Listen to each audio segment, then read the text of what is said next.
A fan cast is a situation whereby the fans of a particular film franchise or a popular piece of media, be it a book series, a video game, a comic book, or a board game, all come together as a collective and decide on what popular actor or actress they would like to play a particular character from said piece of media in a live action film or TV show. From what I can tell, the selection process is done primarily based on the person's looks, likability of the actor, and just straight up vibes, bro. That's literally the only way to explain everybody's recent obsession with fan casting Henry Cavill as James Bond. Bro just has mad 007 aura, I guess. Of all the many different fan casts out there for various actors in different franchises, John Krasinski as Mr. Fantastic is the most popular by far, evidenced by him being the top search result in Google for famous fan casts. Now, these fan casts almost never come to fruition because it would be weird for billion-dollar film studios to make multi-million-dollar corporate decisions based on the desires of random strangers on the internet. Well,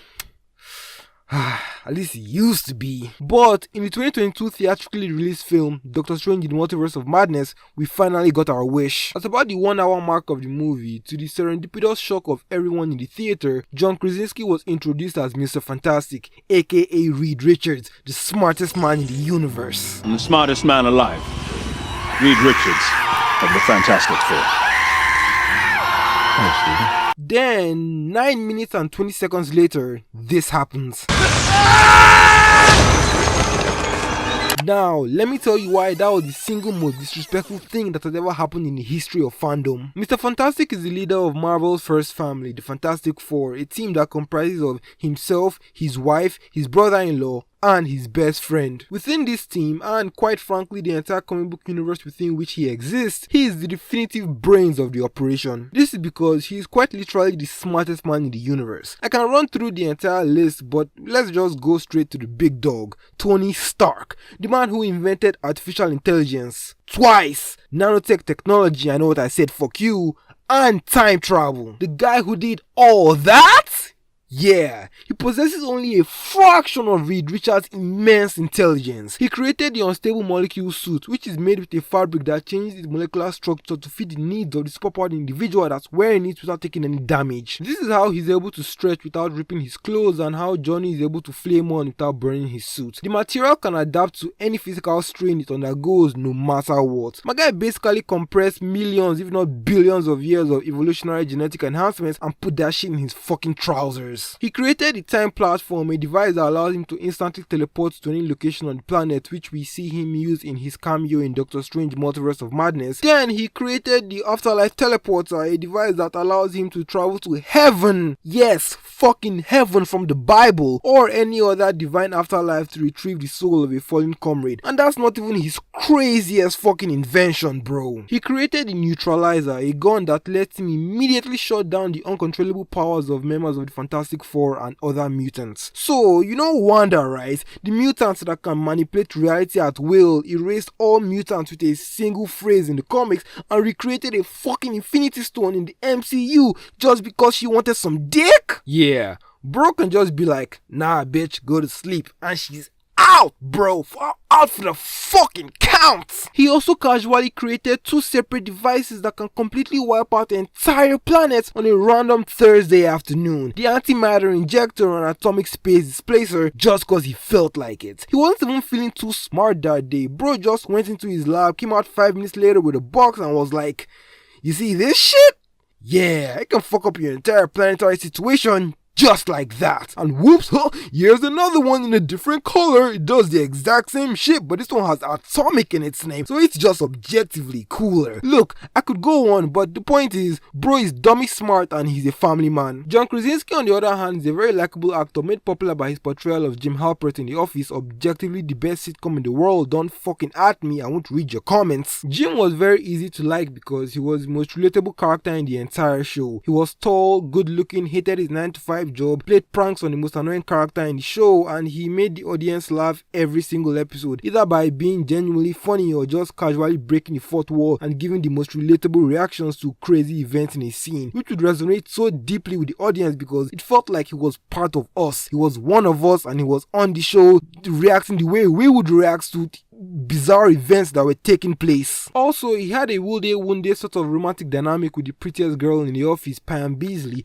and she served as his grounding rod or a sort of kryptonite because he would just shut down whenever she entered a scene due to how much he liked her. This served as a way to prevent him from ever becoming too cool or unrelatable to the audience, and he essentially became the perfect comfort character for the fans. I know he was definitely my favorite character. Fuck you if that's fucking basic as fuck. In one word, John Krasinski was wholesome, and he even looked like Mr. Fantastic. He had that slender body and slightly elongated face that Mr. Fantastic has in the comics, so all the pieces were already coming together quite nicely. Then he went on to star in other projects like Jack Ryan, where we got the chance to see his tough side as he portrayed a no-nonsense action star. I mean, presumably I never watched the fucking show. And A Quiet Place, where we saw him get to be a protective father and a strong leader. Now, I have no proof of this, but I'm almost certain this movie was the reason he got fan casted as Mr. Fantastic, because it released on the 6th of April 2018, and the very next day on the 7th of April 2018, famous fan art artist Boss Logic, I know what I said, fuck you, released what I believe is the first ever fan art of John Krasinski as Mr. Fantastic. He looked so perfect and it made so much sense given everything I had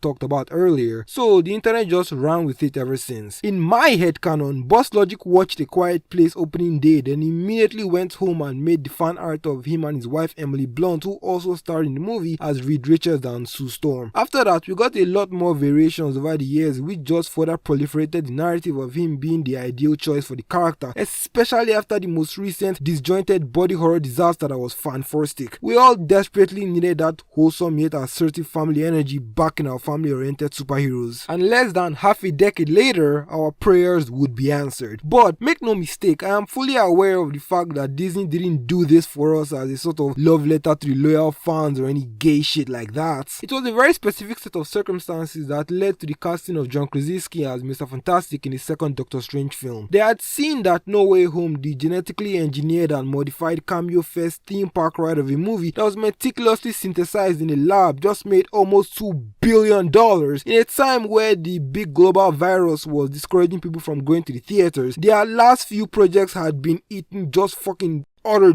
dog shit at the global box office, and Warner Bros had recently finally given in to the Snyder Bros by releasing the Snyder Cut, and the world didn't fucking implode. So they just said fuck it, throw us a bone, finally put Mr. Krasinski in the suit in an attempt to make another billion, and yeah, it was every bit as awesome as we thought it would be. He looked just like all the fan art we had been circulating for years on end at this point, and he was perfect in the role. They made him a multiversal member of the Illuminati, a group from the comics that comprises all the leaders of the major superhero factions on the planet. A very prestigious group which he is a core member of in the comics, so things were looking pretty good so far. He gives some exposition for major multiversal calamitous events that the MCU would go on to completely ignore for several years until they needed to stitch together the unfinished plot of Doomsday. But then the problem started when Wanda attacked their building and the Illuminati had to stop her. Again, everything starts out fine with him actively trying to de-escalate the situation by appealing to her sensibilities as a mother through the mutual love they share for their children. But she essentially says fuck you by threatening his kids, and for the life of me, I can't decipher what happens to Mr. Fantastic after this. Bro just becomes a completely different character and loses about 90% of his functioning brain cells. I don't know if he gets angry because she threatened his kids, or he just gets tired of her being difficult and doesn't want to deal with her anymore. But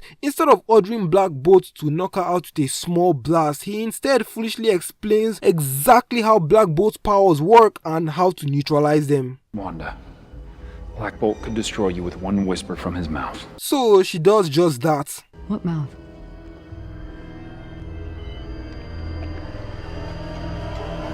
And Black Bolt, the competent leader of the Inhumans, whose entire personality and identity revolves around carrying the burden of having to always stay silent, especially in high-stress situations, for fear of accidentally eradicating all his loved ones and innocent strangers, upon realizing he no longer has a mouth, decides to panic, activate his powers, and destroy his own brain. Cool! One character both thematically and literally assassinated. want to go. Then Mr. Fantastic, the smartest man in the universe, after witnessing her reality altering abilities, doesn't use one of his many inventions to stop or neutralize her.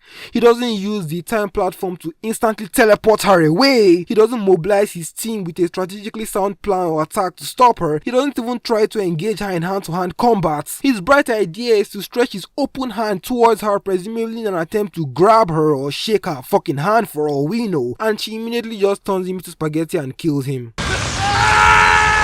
Just like that. The reason this shit is so disrespectful is not just that he got killed off, it's because he died in the dumbest way possible as a result of him acting in a way that's completely incongruent with his character. Now the legacy of John Krasinski's Mr. Fantastic, the most beloved fan cast in the world, is him being the dumbest man in the universe who died in the most humiliating way possible. While it was definitely cool to finally see him in the suit, it honestly might have been better if it just remained as a collective untainted fantasy in our minds. Subscribe to my Patreon for Weko's Echo. That's my Patreon exclusive weekly podcast where I review movies, answer your questions, and react to Reddit stories. Yeah! Well, this was fun. Subscribe to the Patreon, link in the description, and I will see you guys in the next analysis.